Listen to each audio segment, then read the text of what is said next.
Web. So the place where I live is in the woods and not conducive to gardening, which I learned fairly quickly after moving here. And there was a cabin on this land before my cabin, and there was a wood stove fire, and the cabin burned. And I found these middens in the yard, a pile of rusty nails and an area where a bunch of broken glass would come up after each rain, and crockery section.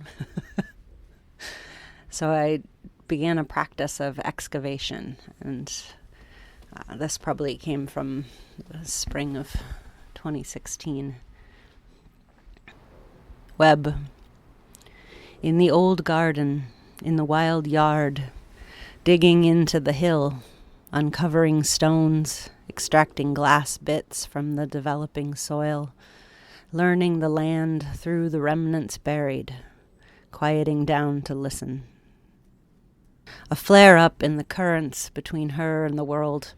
The cranky old Taoist monk is chuckling. Good one. Let's hold the lesson again. See how she does this time with the untangling of these knots, the repatterning. She does okay so far.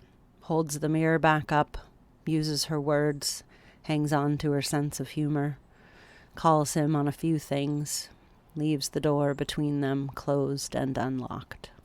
Leaves the grudge with the universe lying on the counter, picks up the good knife, hacks at the ice building up on the freezer shelf so the door will stay shut to keep in the cold.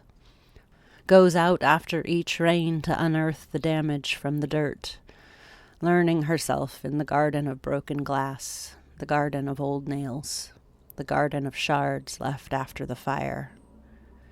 It is its own joy, this mending, scratching the top weedy layers off, plucking out the splinters of crockery and mason jars that have found extrusion in the new surface and glint in the afternoon sun.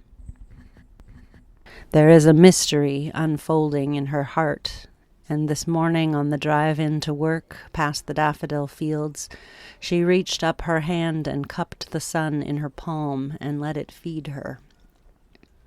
Finally, she remembered to tap out as well as in, some force guiding the movement of her fingers, learning to weave just then the threads.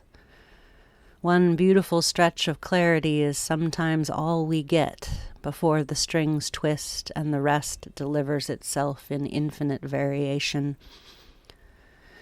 She leaves the yellow dock, the succulents, the tiny new rose. She waters in last spring's seed bombs crumbling to dust in their paper bag. She hopes for the best, that some wild mix of scattered seed, spread with patience and faith and abandon, will perhaps begin a germination.